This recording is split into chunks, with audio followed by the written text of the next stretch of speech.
What's up, everybody? Welcome to another edition of Established Run's NBA Injury Report Analysis Show.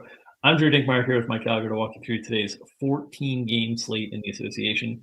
Our last injury show of the week, as a reminder, there are no games tomorrow. We're also going to take Friday off from the injury show due to afternoon games that need our attention for our premium content and projections. So we'll get through these 14 games, and then we'll say happy Thanksgiving to everybody and see you next week. Mike, how are you doing on this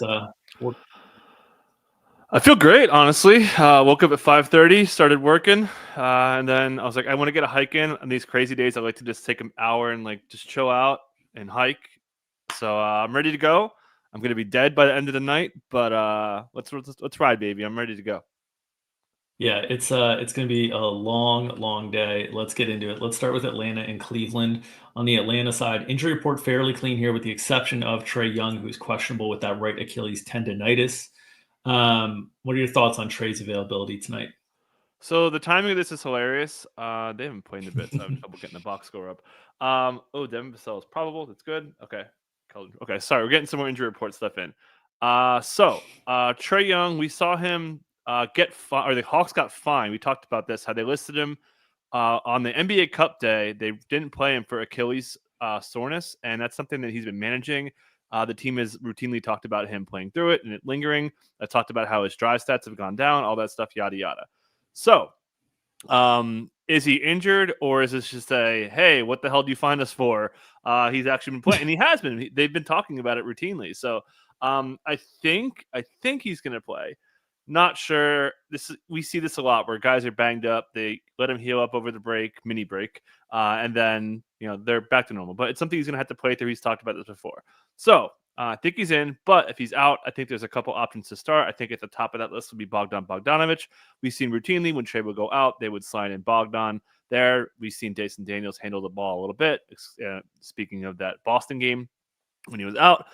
So that would be my read there. That would be more minutes for Kobe Buffkin. They would probably bring in Vit Krejci. They like Vit Krejci for some ball handling, so he would expect to see some minutes there.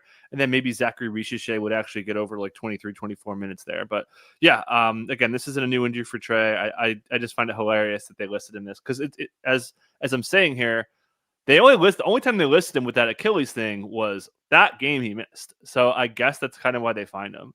And he hasn't had that injury in 2 years, so it was pretty interesting. But hey, take your days off, but don't you dare do it on NBA Cup Day, Emirates NBA Cup Day.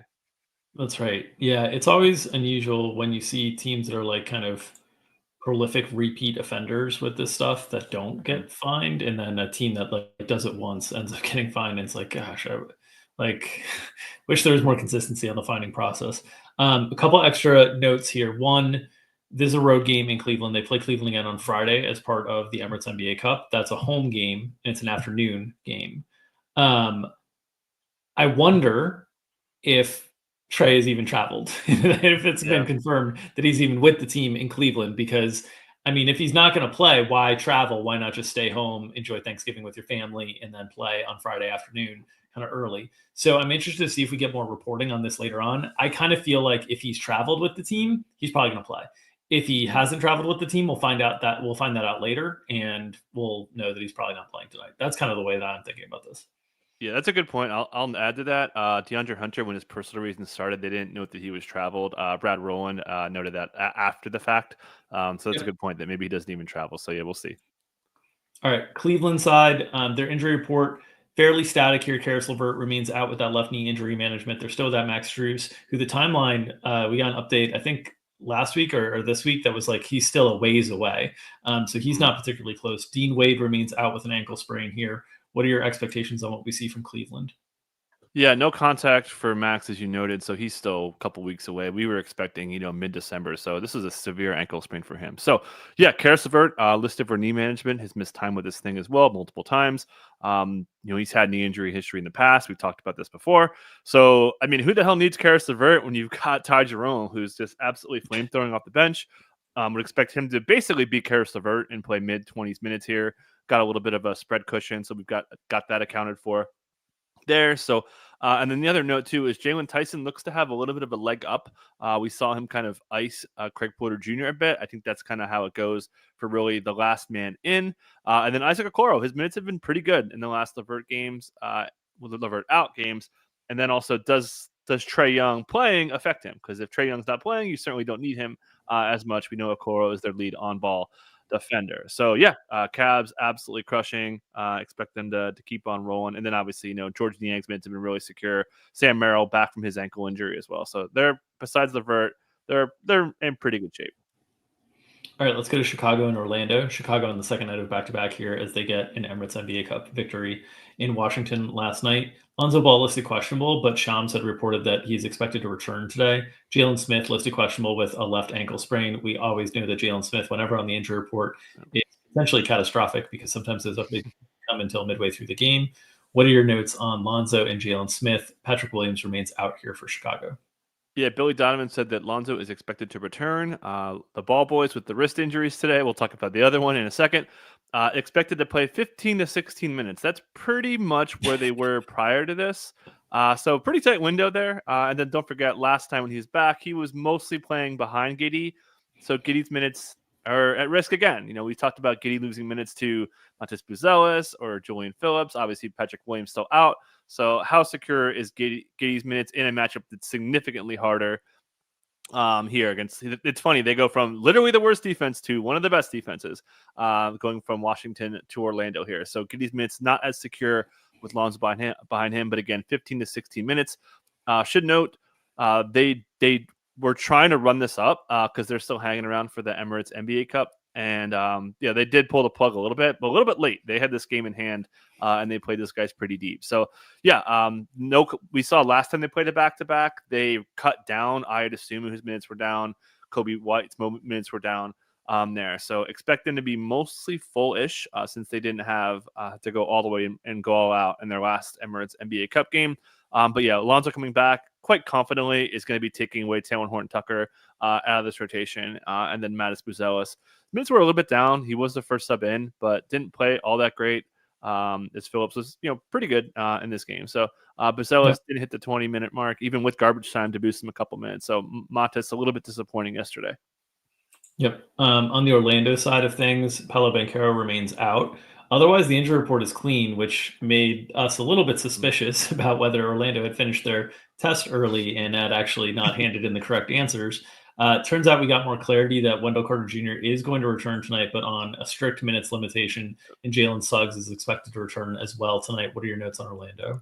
Yeah, he'll be on a strict minutes limit again. He's been on this bike limit for a couple weeks here, so pretty severe injury that could be aggravated quite easily. We'll talk about Jordan Clarkson in a minute. So expecting him quite confidently to come off the bench. We'll see who gets kicked out a little bit. It could be most likely Mo Wagner, who's been playing a little bit of a 4-5 hybrid as Jonathan Isaac is subbing in behind Goga Bitadze. But regardless, Goga, who's been too good to take out of the starting lineup. So I would expect Tristan Da Silva, who's been playing much better defensively. So I think they start the same with regards to the front court. They are going to have Jalen Suggs back. We were surprised because if you remember this game on screen, he wasn't listed at first and then got the Q tag. And I said on the show, I was like, yeah, there's no way he's playing. They sit him out, but no tag at all. A little bit surprised there. So we're kind of a little bit on alert there. But the fact that it wasn't like severe when he got hurt, they didn't really talk it down. Again, initially Q tag, which I don't know, it's a little uneasy. I wouldn't be like totally shocked if we get like the Suggs questionable tag out of the blue. Again, the Magic screw up quite a bit because they always try to get in there early. So that's kind of where we're at. So Gary Harris goes out there, starts, pulls his hamstring. He's going to miss, I would say, 2 weeks minimum. He'll be out. And then guy who was kind of the hero in this game was Cole Anthony, out of the rotation, basically goes in there and plays great. Got the halftime interview on the Magic broadcast.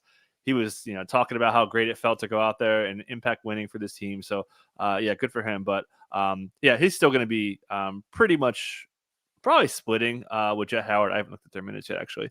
But that's kind of where we're at here. But not expecting much out of Wendell. Expecting a little bit of a minutes limit on Suggs. Yeah, the other note on Suggs is interesting matchup to return in, given the Bulls play so fast and right, like you're going to get a workout on that hamstring today because a lot of hamstring stuff is acceleration. And when you're playing a team that wants to play really, really fast, you're going to have to accelerate quite a bit. So it'll be interesting to see how Suggs reacts here from a schedule standpoint. They play again on Friday in the NBA Emirates Cup, but it's kind of like a meaningless Emirates NBA Cup game against Brooklyn because they play Tuesday against the Knicks, which will basically settle the group. So I thought it was kind of interesting, like that there's no listing, that they must be very confident in his health is the way that I'd put on Suggs, because I just don't understand why this would be the spot that you bring him back when like it just doesn't seem like the right matchup to do so. So yeah. Yep. Okay. People are saying I'm lagging a little bit. Is that the case for you, Mike? A little bit. Okay. Why don't you talk about Houston? We'll go to Houston, Philadelphia. Their injury report's fairly clean, surprisingly so, on the second night of back-to-back. I'll pop out and then back in. Okay, great. Good one to lead me with, because this was a great game. This was I thought the best game of the night. Went to overtime, and I was honestly surprised. Like I almost wanted to start out, because we do our minutes before we get the injury reports, and I was like, I almost want to start out on Fred VanVleet, because Fred VanVleet goes out there. I've only talked about Fred VanVleet, and he plays 45 minutes. We've seen him miss a back-to-back in the previous part of the season for a hamstring soreness, I think they listed him with. So no listing. He was fantastic in this game. Just everyone was great. Alfred Şengün, I think he had like 2 or 4 points in the first half, and then drops a triple-double, plays great against Gobert. I'm sure all you crazy NBA fans have seen him do the too small to Gobert in that post play that was wonderful. Dylan Brooks was awesome. Jabari was really good, had a huge block on Gobert. And then the player of the late stretch was Amen Thompson. Hits a huge steal, converts a layup, hits a big three, and this is really the story here. Jalen Green, who was listed as questionable for illness, lost a lot of minutes here as Amen plays 38, like almost didn't come out. Go Amen for 6 man. Let's do it, buddy. And then after the game, I was waiting for the question to figure out if it was a Jalen Green illness thing, and Udoka said no. And I talked about this. I thought that they would put Amen on Ant and then put Dylan Brooks on Julius Randle, and they would switch that and kind of neutralize that. And that's what they did. So shout out to me there. But yeah, Amen's cooking. I think that Jalen Green's minutes are a little bit in jeopardy. Not listed at all with the illness. Was a little bit surprised to see that too. Again, he's listed with illness, basically 4 games ago, didn't get it for 2 and then got the last one. So should be good to go there. That's kind of where we're at. So a little bit surprised. I would expect their minutes to come down, the old cup grade, as we call it here. And Houston's advancing in the Emirates NBA Cup. Yeah, I was surprised to see no listing on the injury report. I'm still a little skeptical, so we'll see if that one gets any additions to it later. Sometimes these teams on back-to-backs, because there's a requirement to file by a certain time, that they just like kind of give a first file and then they update later. So I would just kind of keep an eye out on Houston. I'm not so sure on this one is where I'd put it. Onto the Philadelphia side of things, especially because they had to get it in by 1:30. So you have to get it in 6 hours, I believe, in advance of game time. And so 1:30 is the time that they had to get things in today. All right, Philadelphia side, Joel Embiid out, left knee injury management. Paul George out, left knee bone bruise. Kyle Lowry out, right hip strain. Caleb Martin questionable, upper back soreness. What are your notes here on the 76ers? Yeah, Caleb, we don't have to talk about Paul George and Embiid anymore. Paul George is doing some shooting, but we got too much to talk about today. So Caleb hurt his back in the last game, and Nick Nurse said they were kind of being careful with him. So we'll see if he can go out there. If he didn't, that would be pretty bad. A, not only from a minute standpoint, but B, I mean, they don't have a lot of really reliable on-ball defenders. And I mean, this matchup is really tough with the way that Houston could attack them and put pressure on them. So there's a couple ways this could go. I mean, I honestly, with Embiid out, I wouldn't be like totally shocked if Ricky Council starts, and then they kind of just go mega small. I think that's kind of tough. Or they could also start Yabu at the 4, Drummond at the 5, and then bring in Dembona. I mean, there's no really good answers. I should take that back, actually. It's going to be KJ. I'm sorry about that. It should be KJ Martin starting because you need a little bit of size. So my mistake there. But my point still stands, though. Like, they're really, really thin with on-ball defense. Kelly Oubre has been really bad in that role to start. So, yeah, it should be KJ Martin. Getting ahead of myself there. And then I wouldn't be surprised, though, if they did do Ricky. But would expect KJ to start. And this is a legit injury for Caleb, though. I wouldn't be surprised to see, like, Eric Gordon play the backup 4. He's not a super athletic guy at this point in his career, but he's bigger. He's like kind of like in that Kyle Lowry mold of like a little bit stockier, so like can handle post ups and bigger guys and different things like that. And so I think he might be the best solution for them after KJ Martin. KJ Martin is the number one solution if Caleb Martin misses. But I wouldn't be surprised to see Eric Gordon expand his minutes at the 4, keep Yabu and Drummond kind of at the 5, and then work from there.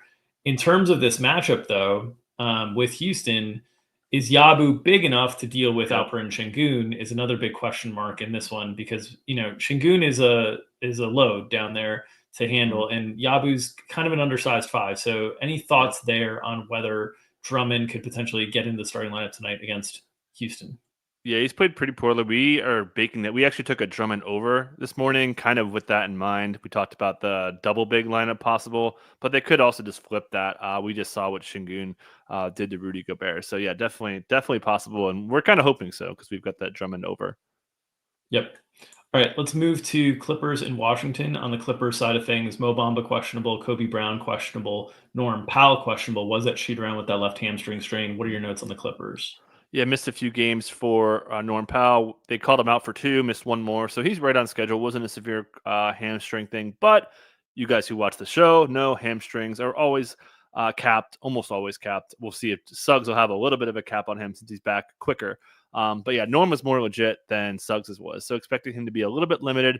Should come back in the starting lineup. That should bump out Amir Coffey. And then we'll see. I mean, Jordan Miller's been coming for Terrence Mann's minutes. We've seen Kevin Porter Jr. be a little bit inconsistent. Jordan Miller's played great off the bench. So I'm curious to see how that fits. Do they extend the rotation a little bit? Do they just play small and, bump out Mo Bamba a little bit? Expect Bamba to be back. He was basically missed a back-to-back in the last one for that knee thing. But yeah, the question is, does Jordan Miller go bye-bye with Norm Powell back? And I'm not 100% sure he does. You had mentioned before that expectation on Norm Powell was maybe a matter of weeks because of the hamstring strain. So this seems like a little bit on the earlier kind of return schedule. Do you expect there to be limitations tonight on Norm? Yeah, I think so. You get ruled out for multiple games. They usually are pretty careful with you. So I think that he should be, not touching like 33, 34. Maybe he touches 30. We got him. I think we landed at 29 on the minutes. So we took an under on him already. Feel pretty good about it.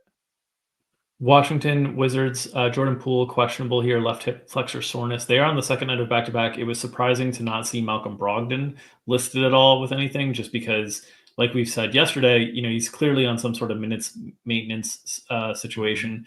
They have no incentive to really run him up or put him at risk because they want him to be a trade asset. So they just want him to be as healthy as possible. So I was pretty shocked not to see any listing there for Malcolm Brogdon, but maybe there's additional context for why Malcolm Brogdon might be trying to play tonight. Yeah, so Brogdon, I believe he's played in a back-to-back before. Let me just double check that really quick. Yeah, he played in his debut, basically. He played back-to-back. So, again, hand injury. He has his other hand taped, his 2 fingers, by the way. That's just a random note. But, yeah, as you noted, we saw him subbing pretty late in the second quarter. They're clearly on this Ben Simmons plan where they're like, okay, hey, whatever the case, whoever the hell's out, we're not playing you more than like 26 minutes. That's a pretty clear indication here. They have been pretty bad in the Brogdon minutes. It's like mid-90s offensive rating with him out there, one of the worst in the team. But they're going to keep it rolling out there. Should also note that Malcolm Brogdon did media last night, and apparently, just based on the questions, he apparently chewed out the rookies for not having a high enough compete level and all that stuff. So yeah, the president has may have hurt his Q rating there. So I would expect Poole, who got ruled out early. He got ruled out like basically before warmups by the team. So, hip flexor, we talked about him being unlikely for one of these 2 games. So probably in. It's not a severe injury, but I wouldn't be surprised if he sits out again so he could play these young kids. If he did return, that would likely bump out Keyshawn George, and then they would trickle down, cut out, Corey Kispert's minutes were really light the last time Poole and Brogdon played. And then, Bub Carrington's minutes will be down a little bit. And then obviously Anthony Gill would go away. They'd play Keyshawn as more of a 4. Also not listed Kyle Kuzma. Bilal was pretty busy playing a ton of minutes as well. And then Alex Sarr goes for 20 again. He's cooking here. Finally got his shot going. Looks to have the confidence of the coaching staff. Last week when the Knicks destroyed them and Keefe was pissed, Sarr has been pretty locked in over his last 3 games, talking about his activity level, all that good stuff. So, but yeah, for now, Poole's going to be game time, I would think, and I kind of lean him not playing.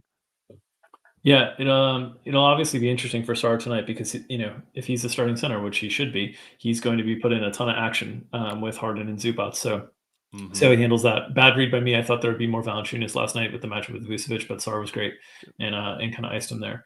All right, Miami and Charlotte. On the Miami side, Haywood Highsmith available, listed with right finger dislocation, so nothing to do with the illness from a few days ago. Nikola Jovic available, nasal fracture. Kevin Love out, back spasms. Terry Rozier available, right foot neuroma. Andrew Smith probable, right knee bone bruise. Second night of a back-to-back here for Miami as they lose to the Giannis-less Bucks in a big NBA Emirates Cup game last night. What are your expectations for the Heat tonight?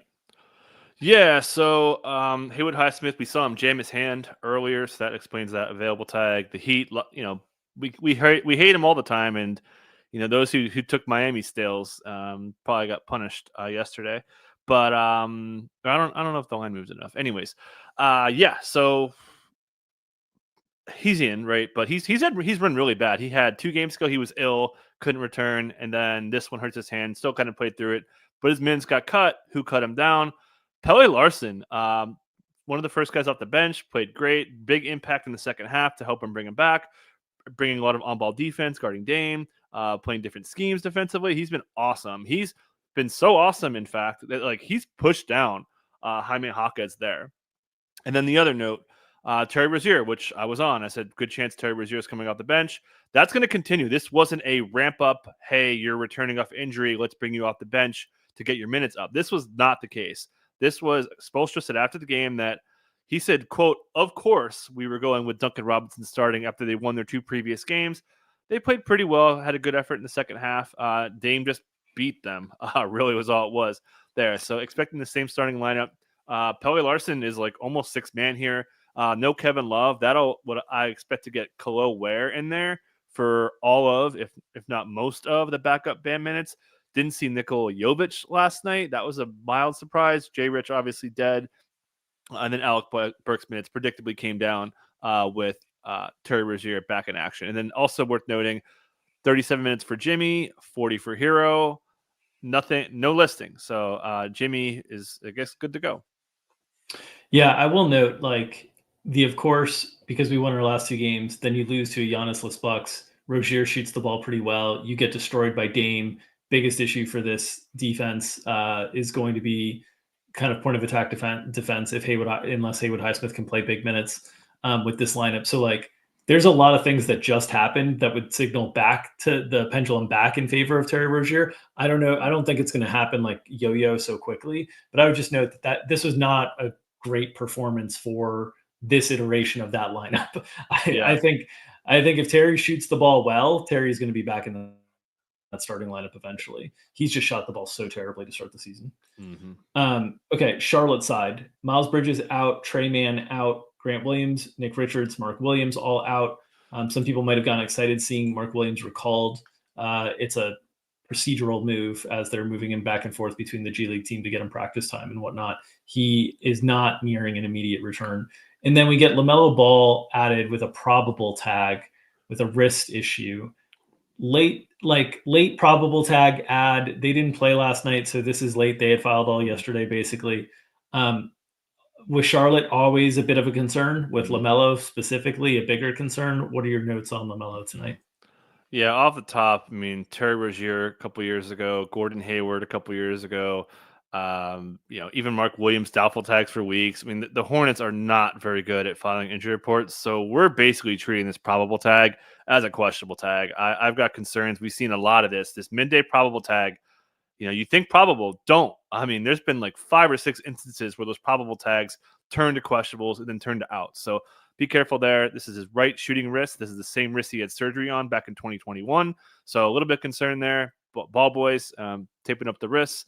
One should be back. One we'll see. But again, should play. He's probable, but don't make any bets on or make any big bets on LaMelo playing there. So man, if he didn't play, they are really in trouble without Trey Mann. So I would guess, despite being out of the rotation, Vasa Micic would move in the starting lineup. He got leapfrogged by KJ Simpson. I did not see that coming. And then Nick Smith Jr. would also benefit for minutes there. And then, the lead ball handler would be Brandon Miller. I mean, Brandon Miller is handling a ton, running more pick and roll stuff, obviously catch and shoot maniac.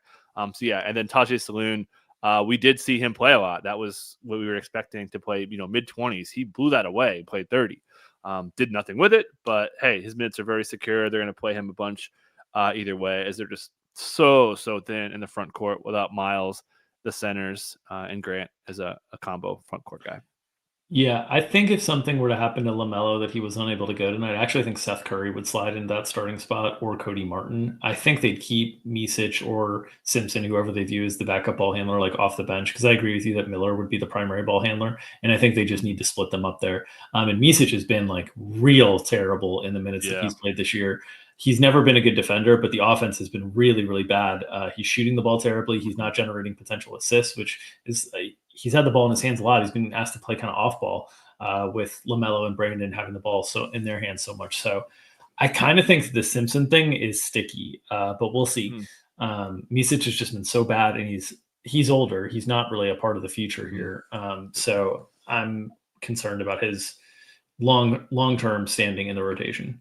Okay, let's go to Portland and New Orleans. On the Portland side, busy injury report here. They're without Robert Williams, Matisse Thybulle, Donovan Clingan. We've got a DeAndre Ayton questionable tag. He's missed the last few games. A questionable tag on Scoot Henderson, Bryce McGowens, and Chris Murray, and then a doubtful tag on Jeremy Grant.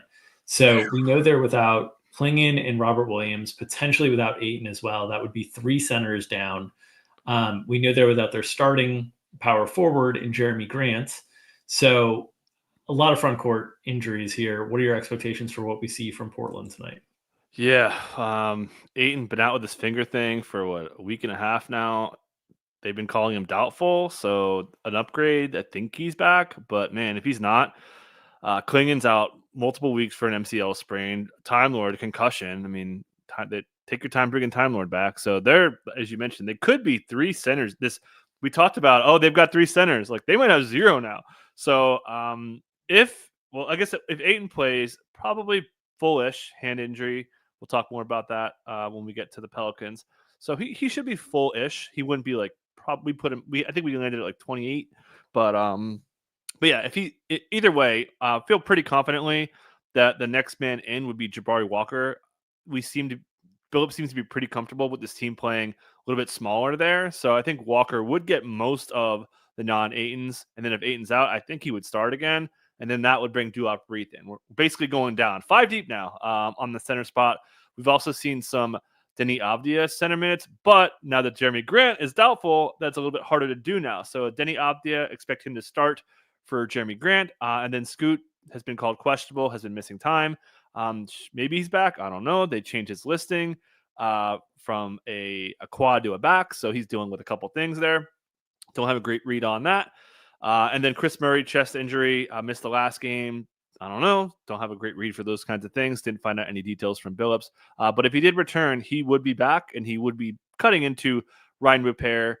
Delano Banton wouldn't play as much, and just take away a little bit of minute ceiling. And then should also note that Toumani Camara could play a lot. If he could avoid foul trouble and blowout, I could see him playing like upper 30s. Yeah, and I misspoke. I said the Pelicans. They're playing the Pacers tonight.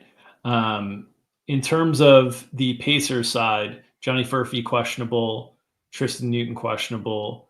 They're still without Isaiah Jackson, Andrew Nembhard, Aaron Nesmith, and James Weissman. What are your expectations for the Pacers tonight? Should be good. The story here is Halliburton back. That's kind of the headline. Goes completely ham against the Pelicans in the last game, and then everything else is pretty stable. Expecting Quentin Jackson to hold this job for the foreseeable future until they get Ben Shepherd and/or Andrew Nembhard back. Should be getting an update on them pretty soon. Especially Nembhard. They said like 2 weeks, and it's coming up on that now. So, but yeah, same starting lineup. TJ McConnell, Moses Brown backing up Miles Turner, Jarris Walker, and then Obi Toppin will be their kind of core 9-man. And then we'll see if they sneak in Enrique Freeman for any minutes today. All right, let's go to Knicks and Dallas. On the Knicks side, still no Precious Achiuwa or Mitchell Robinson. Tyler Kolek listed questionable with an illness here. What are your expectations for the Knicks? Well, first of all, 145. That's the NBA high for this season, and they did it in they did it in regulation. Just absolutely masterclass against the Nuggets. We'll talk about them in a little bit. Deuce returned was great. Even cut in. He took like a half rotation from Miles Bridges, who's been quite bad this year. So we'll see if that continues. I think we had Mikal Bridges at like 39 like a week and a half ago, and now he's down to 36. Partly because Deuce was missing time back then, but my point stands. He's losing minutes for sure. Man, Cat's crushing, and then OG and Anunoby just, oh my god, 40 ball, leak out after leak out after leak out. I mean, get the Nuggets some depends with that transition defense there. So pretty much know what we're getting here. The starters are the same: Deuce, Cam, Jericho. That's their 8-man, and then that's it. We don't think they're going to run 9. They're pretty committed to this 8-man bit. All right, let's go to the Dallas side of things, where Luka Doncic remains out, as does Dante Exum, and then they've got questionable tags on Quentin Grimes, Derek Lively, and Klay Thompson. What are your expectations for those Q tags tonight? Don't know. The illness tags are always tough to predict. Klay ruled out early for the foot thing. We'll see. I don't have a great read on that. Didn't get any details from Jason Kidd, but again, ruled out early before warmups. Usually a sign that you may need another game off, so he could miss. And honestly, with the way that Najee Marshall's played, I wouldn't be like totally shocked if like, hey, Klay, we want to cut your minutes down. Maybe it's a hot take for sure, but just something that I'm like, he's not like Clay's not 100% starting to me. And then we saw Quentin Grimes got the doubtful tag, didn't play in this one from the illness. Again, I don't know if he's going to play. If he didn't play, Najee Marshall would start for him. And then Derek Lively also had illness, tried to play through it, couldn't, tapped out. That up Daniel Gafford. We saw Maxi Kleber play a little bit more and all that stuff. So, and then also Kyrie Irving also had an illness in this game, played through it, didn't really look ill at all. Jason Kidd said he was a little bit, but he went out there, warmed up early. He was at shoot around. Like, it was a little odd ill tag. But not listed today. Should be good. So for now, if Klay can go, would expect him to be starting with Kyrie, Derek Lively, or Gafford, PJ Washington, and then Quentin Grimes would be in. If Quentin Grimes is out, then it would be Najee Marshall. Still expecting Spencer Dinwiddie and Jaden Hardy to get minutes, but just not as many of them as Monday. Yeah, revenge game for Quentin Grimes, and his defense needed if he's able to go tonight. All right, Detroit and Memphis. Spencer Dinwiddie also hates the Knicks too, so those bench guys, they both want to get out there. Detroit and Memphis. On the Detroit side, Cade Cunningham still doubtful. Tobias Harris now added to the injury report, questionable left hip impingement. Cole Swider, G Leaguer, listed questionable. Otherwise, the other G Leaguers are out. What are your expectations for Tobias tonight for Detroit? Yeah, new injury for Tobias. Don't have much information on that. We'll see. Minutes were really strong, 37 after hanging around 30. Even in like non-blowout games, his minutes had come down. So the 37 was a mild surprise. So I don't have a great read. Maybe he plays, maybe he doesn't. If he didn't play, then I think it would be Simone Fontecchio. I think Asar Thompson would maybe play more, but they're not going to. I feel pretty strongly Asar wouldn't start. Like the first game he was available, didn't play, and then got up to 16 minutes. That was a surprise. I think we landed at 12 minutes there, so I think we landed at 18 today, but expect him to play. He's clearly past Ron Holland. And then they're not overlapping these centers, like really no matter what. We saw how thin they were, 7-8 games ago, and they wouldn't overlap them. So the center minutes will be covered. And then maybe they run Marcus Sasser. Damn it. Painful under loss for us. For those of you guys who don't subscribe, we have to tilt here. We had Marcus Sasser under 8.5 points. This guy plays 14 minutes. He goes 3 for 3 from 3, and we lose on the hook. Just the worst loss we've had of the season there. But I think Tobias is going to play hip impingement, so not a great read there. But if he didn't play it, again, it will be Ron Hall and Simone Fontecchio benefiting the most minutes-wise. And Wendell Moore would come in the rotation. Yep. Memphis side, their injury report fairly clean. No Zach Edey, no Juju Jackson, no John Morant, left knee contusion, no Vince Williams, right ankle sprain. What are your notes on what to expect from Memphis tonight? Yeah, man. He's either making a highlight or getting hurt. That's really the whole season with him so far. So yeah, he was like, hey, I'll go down, get back up, yada yada, and now he's out again. So yeah, Scottie Pippen goes from 30 ball at United Center, goes back to the bench, and now he's starting again. So expect him to start in a tough-ish matchup. Although I expect actually, it's not that tough. Getting my games crisscrossed. It's actually really good. Excuse me. I think I put him in great matchups. So yeah, he'll start. Bane will start. Obviously, Jalen Wells still going to start. There was some commentary from Marcus Smart saying that he'll come off the bench and he'll do whatever it takes to win. That's pretty much code for you're on the bench for a bit. And then obviously Jaren Jackson, Brandon Clark's been playing great in the first unit there.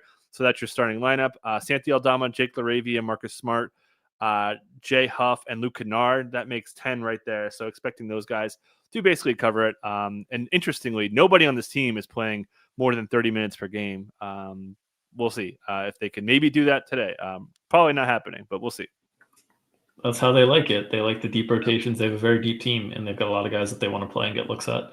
Let's go to Sacramento and Minnesota. On the Sacramento side, DeMar DeRozan listed out with lower back muscle inflammation. Mason Jones and Trey Lyles out as well. What are your expectations on who starts in place of DeMar DeRozan tonight? Yeah, a lot going on here. A lot of depth to their forward department. Trey Lyles hurts his calf again. He is going to miss multiple weeks. And then DeMar DeRozan upsets his back injury, and he's going to miss some time here. Maybe it's more than this one. We'll see. I don't know. But the story here, if you were watching the lineup stuff, everyone was expecting Kevin Huerter to start, myself included. And then out of nowhere, they said it was a miscommunication about who was going to start, and they were going to start Keon Ellis. Keon Ellis starts, plays okay. But Kevin Huerter gets mega nuked down to 10 minutes. And this was, we talked about this on the show. Like, you probably want to start Keon for SGA. Apparently that wasn't it. Mike Brown said that now with Malik Monk back, they wanted to reevaluate some starting lineups. So had DeMar been in, it would have been the same starting lineup. So Keon's locked in, and I would expect Kevin Huerter to start. But given who they're playing against, they got to play somebody pretty big here. They're playing Minnesota. I wouldn't be like totally shocked. Hot take, but I wouldn't be like totally shocked if Isaac Jones starts. It's a hot take for sure. But I'm not 100% sold that Kevin Huerter, who plays 10 minutes, he's gapped by 16 minutes from the rest of the. I mean, that is just crazy there. Mike Brown is West Coast Tibbs, but 10 minutes for Huerter, I did not see that coming. So concerned on him, but again, expecting him to start here. They do need size and defense, so wouldn't be shocked if that flipped. So Isaac Jones, expect him in the rotation. We'll see if Colby Jones or Jordan McLaughlin or Alex Len, or they might even start Alex Len just to throw a big body out there. We've seen teams do that before. That's kind of where we're at here.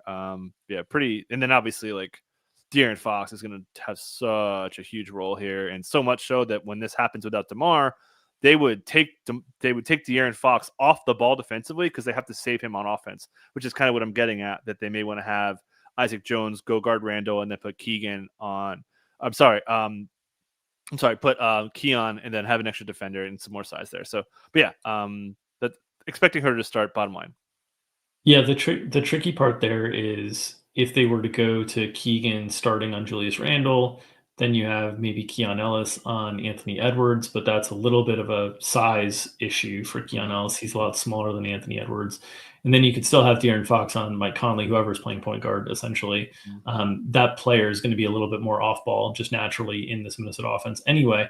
But then you've got like Keon Ellis is a little bit small for Ant. Keegan Murray's a little bit small for Julius Randle. And so it all kind of adds up to like a lot of small losses elsewhere. So I'm with you that they could make a off the board pick here, but they really only have one body that even fits that. It's kind of a lopsided roster right now. So Isaac Jones, on potential starters watch here. One thing if I can add really quick, Jay Crowder is quote unquote close to signing, so he is not officially signed yet. I would be pretty surprised if he's going to be in there. I mean, don't forget last time he had the trade, he was out for so long. So I'd be pretty surprised. Even if he signs, I would still expect him to take like a week or something. Yep. All right, let's go to Minnesota. They were in that overtime game against Houston last night. Second day of a back-to-back here. So similar to Houston, where I was surprised to see this injury report as light as it is. They just listed Joe Ingles as out with a left soleus strain, nothing else on it. No Mike Conley rest concerns. All of it a little bit surprising to me. Conley did miss yesterday, so I guess that I shouldn't say rest concerns, but injury concerns after missing yesterday. So what are your expectations for the Timberwolves? They went 8 once again, lose in overtime. Back to back, you would think they'd extend the rotation out a little bit, but they have not had much confidence in doing so. Guys like Josh Minot have not carried over their opportunity we saw in training camp and preseason into the regular season. Yep. Lakers just filed. We'll talk about that in a second. I saw chat was upset with that. Yeah, let me start with the quotes. So Chris Finch had a few bangers of quotes that shout out Austin. The first one, if you were watching this game, you saw Rob Dillingham play the best game of his NBA career. He was freaking great. 7 assists, had some sneaky defensive, I guess, switches and got in front of guys. They were, quote, largely impressed with his defense. Plus 26 in 24 minutes. Closes regulation. Overtime starts, and he's not there. Where is he? Where is he? Why is Nah out there? And after the game, Chris Finch said that they wanted to give him a quick blow and eventually get him back in, but they didn't do that because Nah was, quote, settled in on defense, and they couldn't get him back in there, and it did not go well. I mean, the Rockets took it to them in overtime. Pretty costly mistake. So that's one. The other one was interesting, saying that if he could go back in time, he would have run Naz Reid as a 3. This is something he said way back in the preseason, and it hasn't happened yet. At least as far as I haven't checked in like a week to officially say that, but he hasn't been doing that enough where I would have noticed. So that was interesting there. And then I think that was, and then I think that was it for the 2 bangers there. But and I like if Conley wasn't playing, I would have felt pretty good that Rob Dillingham was going to start. So we've got Conley in, probably limited. And they called him game time last night, which was kind of fake from the videos I saw. He wasn't doing anything, wasn't in gear, all that. So it was kind of just like BS. We see that a lot from teams. So the question is, it's not a question. Rob Dillingham's playing. Like I would bet a lot of money that Rob Dillingham's playing like 13 minutes at minimum. So who does that affect the most? Dante DiVincenzo. He has been terrible. He's missing shots. He's not handling the way he used to. So he's affected the most. But if you're going to play Dillingham, certainly that could affect Nah. But you're going to need someone to guard De'Aaron Fox, and Nah could do that. So there's a chance Nah could cut into Jaden McDaniels, who's shooting so poorly. I believe 27% on uncontested catch and shoot 3-pointers, one of the worst in the league there. So yeah, we're going to go 9 now. They have the quote unquote 8 starters, but Dillingham's done too much on a back-to-back. I feel very, very confident Rob Dillingham will be in the rotation as well. Yeah, and I mean, my takeaway from the comment about maybe playing Naz Reid at the 3 is just in general that Finch is going to explore a lot of different random lineup combinations, and like nobody's safe is the way that I put it. So I think at this point, like, and except Anthony Edwards, I think he's like safe. But I mean, if you saw lineup combinations out there with Anthony Edwards, Gobert, and then like McDaniels, Nah, Dillingham, like wouldn't surprise me. Where Randall gets cut down, I could see McDaniels getting cut down. I could see DiVincenzo getting cut down. Like but I think they're playing so poorly, and there's just not a lot of different ways to differentiate the lineups when you're only playing 8 or 9 guys. So you could see some funky lineups from Finch going forward. Okay, let's go to Toronto and New Orleans. On the Toronto side, no Emmanuel Quickley, no Kelly Olynyk, no Grady Dick, no Bruce Brown. Still returned to competition reconditioning for him. Scotty Barnes was exceptional last time out. Mm-hmm. What are your expectations for Toronto still with no Dick tonight? Sorry, you got me there. Yeah. So you threw me off there. So Scotty Barnes, he was my backup flag plant on Monday. I cover boyed him today. I'm making up for lost ground. So Scotty Barnes was awesome. Had the full game going on. Minutes, we talked about this. Like coming off an eye injury, they were going to ramp him up pretty quick. He's full. Davion was pretty solid. RJ Barrett, please don't do it again to us, RJ. We took under on him. So very confident in him and Jakob Poeltl. So that's 4. Ochai Agbaji, down. Has consistently answered the bell. I think they have a Bell sponsorship as one of the companies there. But so he got, let me get the exact quote. He got unsolicited kind of bashed. Darko said that he, quote, needs to be better. So he lost minutes. We saw Jamison Battle. We saw a little bit Jamal Shed. Mobo also took some minutes. So we're expecting Akbaji to start. He's been pretty good for the most part, but don't be surprised if there's a flip. And then also Jacoby Walter last time was listed on the injury report with a coach's decision. You rarely see that, but he doesn't have that today. So maybe Jacoby Walter could come in there and then maybe cut into Akbaji a little bit. But yeah, obviously really good spot for the Raptors here. Arguably their best matchup. They are heavy. I think they're first in rim possessions, and the Pelicans are number 2 in rim points allowed. So a lot of ways for the Raptors to get it going here. Just please don't be RJ. All right, on the Pelicans side of things, their injury report's muddled. You got questionable tags on Jordan Hawkins, Brandon Ingram, Trey Murphy. They do get DeJounte Murray back tonight from the left hand fracture. They're still without Zion Williamson, Herb Jones, and Jose Alvarado, while Carlo Makovic is on G League assignment. So these Q tags, Ingram, Hawkins, and Trey Murphy, what are your reads on those? So we have Brandon Ingram in the mix right now for our projections. I think he's out. Billy Green said at practice yesterday that Herb Jones did some work, non-contact. Herb Jones is out. Brandon Ingram did nothing in practice. He's been listed with an ankle. He's been listed with a calf. It's Brandon Ingram. So I'm pretty sure that Brandon Ingram is not going to play. So that would bump him out again. Next question would be who starts. Should mention Yves Missi came off the bench to start, but returned in the second half, started and was really, really good. Had a huge game and a great matchup, which will get another great matchup here. So expecting Yves Missi to start. Then let's get to DeJounte. DeJounte, coming off the hand fracture, hurt it the first night, said that he talked to Herb Jones during that game. And he says, hey, my hand hurts. Gets an x-ray, finds out he broke it on opening night. So got over a month. He's right on time. There was some stories about him working extra on this rehab. I saw a picture like a week and a half ago that he wasn't taped up. And then he's going to have, quote, a somewhat minutes restriction, according to Willie Green. Again, this isn't a hamstring pull. This isn't a calf, whatever the case. This is a hand. He's not going to aggravate it, most likely. So he could be pretty full. We're putting a little bit of restriction in that, but I expect DeJounte, who had a mega role in the first game, hit the ground running in a matchup that I like. I'm not worried about Davion. So he'll start. CJ McCollum on this minutes limit did play 31, played pretty well for the most part. Pelicans almost had this game before a little bit of a lapse late in the game.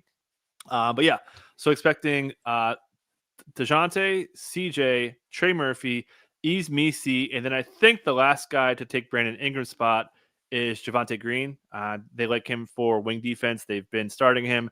It's been solid for them overall. So yeah, that would stick Brandon Boston as kind of their sixth man. And then who could forget Elfrid Payton and his 21 assists. Would expect him to come off the bench, get the non-DeJountes, and overlap a little bit. I think that they would run DeJounte. We've seen DeJounte play 2-point guard lineups for years with the Hawks. So I still think Elfrid Payton is alive, but DeJounte coming back hurts him the most after the unbelievable 21 assists on, I believe, 26 potential assists. Yep. All right, let's go to the Lakers and Spurs. The Lakers, as you alluded to, did file in between injury reports here. Anthony Davis listed probable with left plantar fasciitis. Dalton Knecht and Cam Reddish both listed questionable. Jackson Hayes is doubtful. And then Bronny, Jared Vanderbilt, Christian Wood remain out, while Jalen Hood-Schifino is on G League assignment. So second night of back-to-back for Lakers here. They got blown out by Phoenix last night. Questionable tags on Reddish and Knecht. What are your expectations there? Sorry, just actually seeing it. I only saw like that they filed. Yeah, okay, so not too much. The Cam thing is kind of old news from ankle soreness there. So to possibly manage, not a great feel for this. I didn't see anything happen to Knecht, but he played really poorly off the bench. And the media was kind of leading him to say, hey, you need to start him now. Obviously, the guy's goes off for 37, one of the hottest quarters of the NBA season so far.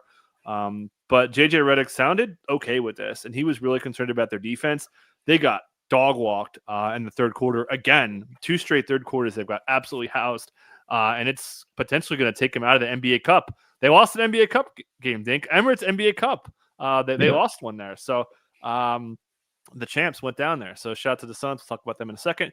But yeah, not serious. I think Reddish could sit to rest up that ankle that's been bothering him before. So that would get connected in the starting lineup, and then that would get Gabe Vincent, Max Christie into the rotation as a 9-man. We saw JJ Redick had mentioned that they'd be more open to going 10. So that'll be the 10. And then obviously I should mention too, Jackson, I assume they called him out, right? Oh, they called okay, doubtful. So Jackson Hayes, terrible injury late in this game. He's gonna miss. He's gonna be out. Like he was walking off the court really bad. So it'll be Christian Koloko playing next to behind AD. They haven't. I don't think they've overlapped them. They've overlapped Jackson Hayes and AD a little bit, but just Jackson Hayes is a better player than Christian Koloko is. So should cover it. We'll see if these guys play full minutes there. And should mention too, D'Angelo Russell played garbage time in this game, down quite bad. Yep. On the other side for the Lakers is the Spurs. The Spurs got a nice win last night against Utah. They're without Jeremy Sohan today. They list Keldon Johnson, who played last night, probable. And then they list Devin Vassell, probable. He had missed the last few games. What are your expectations on Vassell being reintegrated in the lineup and who that takes playing time away from? So he's going to come off the bench. I feel pretty good about that. So this isn't the same toe injury that he had surgery on. This is the same knee he had surgery on 2 seasons ago. So he's going to be limited here. They were already going to limit him to like mid-20s minutes off the bench. Okay. Oh, they double listed him. They listed him with left knee and right foot injury management. So there you go. That's not good. So yeah, we've got him. I think we landed at 22 minutes for him, expecting to be limited off the bench. So the starting lineup will remain the same: Chris Paul, Stephen Castle, Harrison, reigning Western Conference Player of the Week, Harrison Barnes, Julian Champagnie, who was great last night, and then Victor Wembanyama, who banged his knee with Lauri Markkanen. We'll talk about him in a second, but banged his knee, good to go, not listed. After the game, Mitch Johnson said that they weren't really concerned. They were going to evaluate him, yada yada. So should be in there. And then the bench, someone has to get squeezed a little bit here. We're leaning that Malachi Branham's out again, and then it's probably Blake Wesley and Sindrom Mamakavishvili. Blake Wesley was freaking great. I mean, I talked about that Rob Dillingham plus minus 22 plus 34. I mean, their bench crushed last night to get a really, really beautiful comeback win there. So, we're taking Wesley out a little bit. And then lastly, Charles Bassey cut into Zach Collins. It was not an injury. After the game, Mitch Johnson said that they wanted to give Bassey an opportunity here. So we've got that hedged a little bit to pick up the non-Wembies. Yeah, that division now in group play for the NBA Emirates Cup is now heading towards a potential 3-way tie at 3-1 with potentially, actually it would be a 2-way. It would be a 2-way tie. Sorry. Because Phoenix and San Antonio play each other. We'll basically have a playoff between the two teams. Phoenix and San Antonio will play each other. They're both 2-1. And then the Lakers will play Oklahoma City. Oklahoma City's 1-1 with a game outstanding left at home against Utah that they figured that they'd win. So depending on tiebreakers there in the Group B standings, basically if Phoenix and Oklahoma City win, then Oklahoma City would advance. If Phoenix and the Lakers win, then Phoenix would advance. If San Antonio and Oklahoma City win, San Antonio advance. If San Antonio and the Lakers win, then the Lakers would advance. So going to be an interesting Group B setup there because I believe so that Lakers game is tomorrow, Lakers Oklahoma City, and then Phoenix Friday, yeah. Not tomorrow. Sorry, Friday. And then Phoenix doesn't play until the following Tuesday against San Antonio, if I'm reading the schedule correctly. So a lot of information will be sort of known in terms of what the tiebreakers are there. Yep. Okay. 11 down, 3 to go. Let's go to Brooklyn and Phoenix. On the Brooklyn side of things, very full injury report here. No Nick Claxton, no Noah Clowney, no Day'Ron Sharpe, no Cam Thomas, no Jalen Martin, no Bojan Bogdanovic, questionable tag on Dorian Finney-Smith, and then Cam Johnson, who missed the second half of last game with an ankle sprain, is listed available with a right ankle sprain today in a revenge game for him against the Phoenix Suns. What are your expectations for what we see from Brooklyn tonight? Yeah, a lot going on here. Let's start with the guy who's out for the longest among the new injuries. That is Cam Thomas. He is going to miss 3 to 4 weeks with a hamstring strain. He hurt himself in this game. After the game, Jordi Fernandez said that he wanted to go back in, but he had to, quote, protect him from himself. Good move. Took a page out of the Pelicans book, pulled another hamstring there. So, yeah, he'll be out 3 to 4 weeks. Would expect Jalen Wilson to slide in that starting lineup and maintain his starting status after the last game. And then Nick Claxton, he will miss this game for injury management. This back thing is no joke. Talked about this, whatever ago, where he was managing it in the preseason, hurts his hamstring, and then hurt his back again in that Boston game, cost him a week, came back out, and they were already going to bench him because they had to keep him in check minutes wise. So he's out. So the center minutes are easy. We know what that's going to be. It's going to be Ben Simmons, Trendon Watford. So Ben will start, and that'll be the starting lineup. Should be, in my opinion, Dennis Schroeder, Jalen Wilson, Cam Johnson, and then I think Dorian Finney-Smith, he said he should be back from this lingering ankle thing. If not, it'll be Zaire Williams. And then Shake Milton has earned a role, I would say. So Shake in, Watford I mentioned. Keon should be in there. And then Zaire, that would mostly cover it there. And then, squeezing in some minutes would be Tyrese Martin is kind of like the last man in. Sadly, no Derek Whitehead, a guy who I kind of touted in the preseason, playing well in the G League. So yeah, that's kind of where we're at here. But for now, we've got Cam Johnson saying he will play in a revenge game. And then Dorian Finney-Smith said he will be a game time decision, but it's setting up where he's going to play. All right, Phoenix, they're on the second night of back-to-back. They have not filed yet. Obviously, Kevin Durant and Bradley Beal returned from injury last night, played effectively, blowout win, but you got to be worried about if they're going to be managed on a back-to-back. What are your expectations for what we see from Phoenix tonight? Yeah, Bradley Beal said he will be reevaluated, said he, quote, felt good after the game. So, he looked great. Killer second half, chase down block on LeBron, one of the biggest plays of the game. They just absolute destruction in the second half. The Suns are so good when they're healthy. So, yeah, don't have a great read, but they sounded like they're okay. I think Kevin Durant could also sit, after you get this big win. Pretty much they just got to talk. They talk about, kind of having the long view, all that stuff. So, yeah, don't have a great read. Could see one of them sitting. If one of them sits, probably Ryan Dunn starting. If both of them sits, probably him and Royce O'Neal. Wouldn't be shocked if they play. No, I wouldn't be.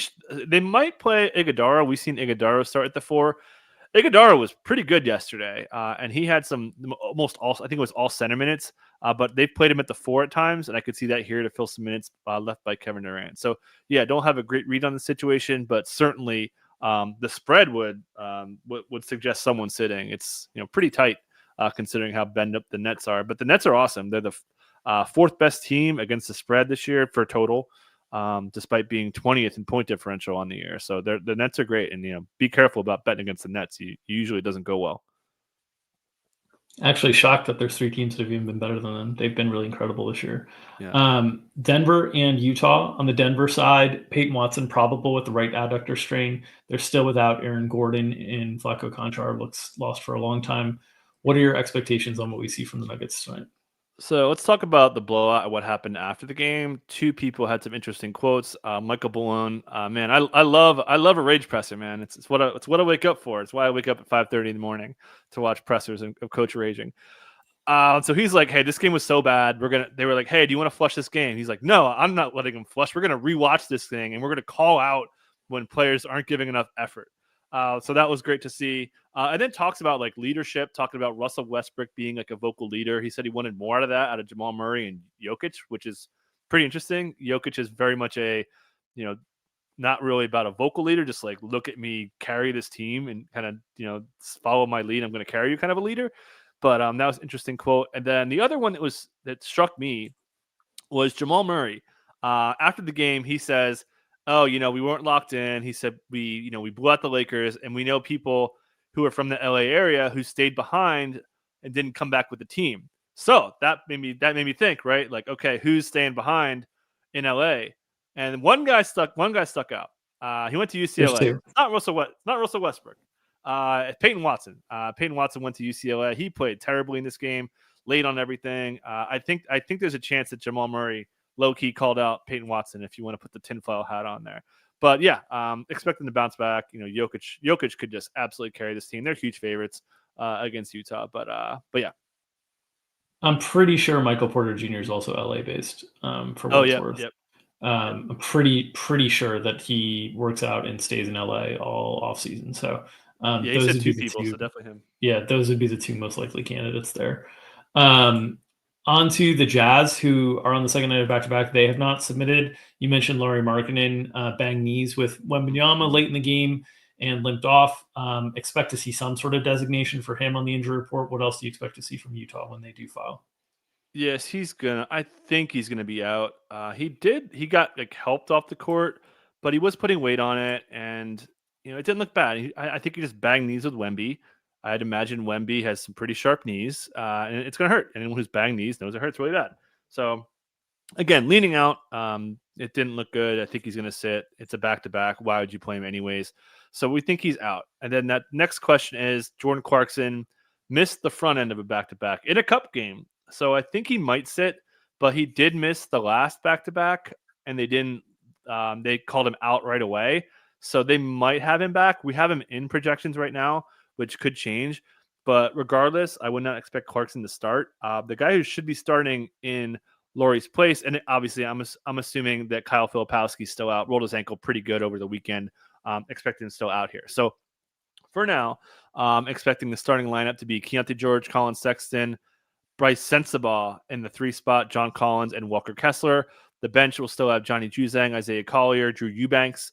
And then, as I mentioned, should be Clarkson back in there. It might not be. If he's not in there, then maybe they run Patty Mills. Maybe Kyle gets a call there. But yeah, expecting Lauri to miss. I think hopefully it's a day-to-day thing. It looked terrible, but just bang knees. Hopefully he just misses like a game or two. All right, last game to walk through: Oklahoma City and Golden State. On the Oklahoma City side, they remain without Chet Holmgren, Lane Williams, Nikola Topic, Usman Jang, Alex Caruso, and Alex Dickus. What are your notes on what we expect to see from Oklahoma City tonight? Yeah, so I would expect Isaiah Hartenstein to still start. He's been freaking so good. Um, Mark Dagnall, pretty experienced coach, has coached some G League, assistant coach, all that good stuff. He says that Isaiah Hartenstein is one of the best screeners he's ever seen, and I think most people who hashtag no ball would agree. I mean, that dude set some freaking vicious screens and just put SGA downhill so easily. That 1-5 pick and roll was very, very, very, very good. So expecting him to start, I think him and SGA have a great rapport there. So them and then I don't know. I think Aaron Wiggins starts in the Wiggins Bowl. Maybe it could be Cason Wallace, who dinged up his ankle, not listed. Could be one of those guys to be on Steph duty. And it could be Isaiah Joe. They like to start Isaiah Joe there. So, yeah, don't have a great feel for who the fifth starter is. Obviously, J-Dub and Lou Dort will be starting there. And then, the rest of those guys are in there. AJ Mitchell's still in there. Kenrich Williams is still in there. That's pretty much it. Aaron Flagler's out now that they have Isaiah Joe back. But yeah, this team's freaking great. First in defense. They're awesome. The thing that I've been most surprised with why Hartenstein, I mean, we know the screening, we know the rebounding, we know the defense. 15 shot attempts in a game against Sacramento, who generally limits post shooting, putbacks, different things like that, because Sabonis is so good at that. So really big offensive role. Obviously, he's not the same type of offensive player as Chet Holmgren, but early on, he's had a really big offensive role, much bigger than what we saw in New York. That's been pretty interesting to me. First in paint touches, second in elbow touches. He's just living down there. Yep. And we know you can run so much offense through him because he's a good passer and dribble handoff stuff. He's really effective at because of his screening capabilities. So just interested to see how they're short usage without Chet out there, right? And so they're like, hey, we can create a little bit easier offense for J-Dub and Shea by using and running offense through Hartenstein. That's really interesting to watch. Golden State side of things, Steph Curry listed questionable here with bilateral knee patellofemoral pain. And then Jonathan Kuminga listed questionable with illness. D'Anthony Melton remains out. What's your notes on this Steph Curry questionable tag? Okay, this is funny. So for me, I'm a presser sicko. So I'm pretty sure Marcus Thompson, who's followed the Warriors for the whole time you and I have covered the NBA seriously, asks Steve Kerr, oh, do you want to rest Steph Curry because he kind of ran out of gas in this game? He's like, no, we can't rest him because we'll get fined. And then now he gets a questionable tag for this, whatever the hell it is. So I don't know. It seems like a hey, we don't want to get fined. Steph's dealing with stuff. We see him get this probable tag. So I think it's you can read that two ways. One, it's okay, hey, we're gonna sit him. He is getting tired. We are wearing him out. He is older now. Or it's okay, here you go, NBA. We're listening him. We're not back to the Jazz just filed. we're listing him here. So I think he's in, but I could see something happen where they sit him out. And then Kuminga had been listed with the illness, missed a couple, so he should be back. We'll see, and that would cut into a little bit of Gary Payton, a little bit of Brandon Pods, all that stuff. But yeah, I think Steph's in, but pretty funny listing. If I could just hit that, I'll get there. I got it. Clarkson's out. Before we go there, on Steph, we just note they don't play Friday; they play Saturday against Phoenix. Yep. They also the next game after that, I believe, is Tuesday, and it's a cup game. But they've already clinched their group from a cup game perspective. So like schedule wise, I like it's not a bad time to find kind of some extended rest here for Steph. That Tuesday game is a TNT game. It's a national TV game against Denver. So I'm sure like if he's worried about the league finding them right, it's like, hey, let's maybe get a game somewhere either here or on Saturday in advance of the NBA Cup game that's on TNT for Steph. So just something to note. Like there's my spidey senses are tingling with those comments and then the Q tag listing and then looking at the schedule ahead. But yeah, let's get to Utah. So they do file here questionable tag on John Collins with a left knee contusion, out tags for Jordan Clarkson, Kyle Filipowski, Taylor Hendricks, Lauri Markkanen, and Cody Williams. So that is a lot of out tags to front court players, in addition to a questionable tag on John Collins. We're starting to get pretty thinned out here on the Jazz. If John Collins were to miss, what do you think we're seeing here tonight? Yeah, we got two options. So we talked about this. No Clarkson. Now Bryce Sensabaugh is locked and loaded. Johnny Juzang locked and loaded as two of their main wing guys. Big minutes. We've seen that Will Hardy's tightened up the rotation. Going to get some probably Isaiah Collier overlap. Maybe Patty Mills comes in there. But they might have to dig deep here, and there's two options that they could go to. Mr. Gameball himself, Oscar Shibwe. I could see him playing. And then also Mika Potter, two candidates as well that we would be giving minutes to. This is with John Collins out. Those guys aren't playing here. But, buddy, they are quite thin here. So, yeah, there's going to be, shots to be had for sure. It's probably if Collins sits, it's probably Juzang that gets into the starting lineup, I would think, right? So Sensabaugh already in the starting lineup for Lowry. Juzang then potentially in the starting lineup for Collins. You essentially have Sensabaugh playing the 4, a little bit of a smaller 4, but essentially playing the 4. Juzang playing the 3 there. You have Eubanks behind Kessler. Those two split the 48 most likely. Maybe you introduce, as you alluded to, Potter or Shibwe or something like that as a backup 4. But Steve Mikhailuk probably gets a look as a backup wing player. And as you alluded to, they've shown a comfort level in terms of overlapping Keontae George and Isaiah Collier and Sexton at times in like 3-guard lineups and different things like that, which means that Patty Mills probably gets back into the rotation as well. So very thinned out spot here.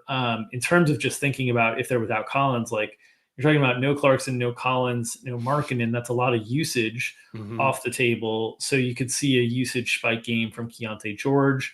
You could see that from Colin Sexton. Those are the guys who can really kind of create shots on their own right now.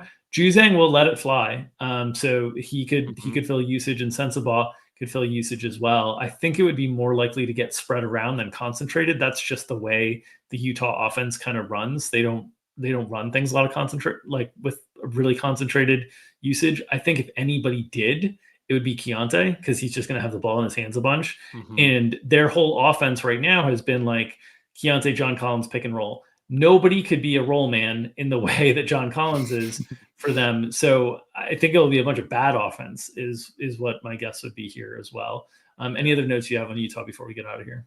Yeah, I should have noted that Will Hardy had another interesting presser, talking about how they're so undisciplined and how they, have to be able to kind of. I talked about that color outside the lines line. He didn't say that exact thing, but pretty similar. That guys just got to adapt more in the game. They let this game go. They kind of had it, and Spurs just got Blake Wesley'd them off the bench. But yeah, this is another Q tag, man. Another damn Q tag. Yep. All right. That'll do it for this extended edition of Established Run's NBA Injury Report Analysis Show. As always, thank you guys for tuning in. If you're interested in checking out any of our premium content, you can go to establishedrun.com/subscribe-NBA for more details on our premium product offerings. We have sales up for the NFL side of things. You can check out the Black Friday sales on our NFL page. We'll have sales up around the Christmas holiday time for the NBA stuff. So for those of you who are asking about promotions or sales, those will come around Christmas time for NBA. We focus on Thanksgiving time for the NFL side of things. If you are interested in checking out our NFL products, there are Black Friday sales that are up to 65% off to save on the NFL side of things. So definitely check out those. If you're looking to support our free content, the best way to do so is to subscribe to this YouTube channel. We are pushing towards 6,000 subscribers as we continue to grow, and appreciate your help in helping us grow. You can also smash that like button. That will help feed our families and allow us to feed you the NBA injury information and analysis you need each and every day to set your DFS lineups, your season-long lineups, and make your spread bets and your prop bets. So smash that like button, feed that algorithm, help feed our families, feed yourselves this Thanksgiving holiday break. We'll be back on Monday with another edition of Established Runs NBA Injury Report Analysis Show. Have a happy Thanksgiving, everybody.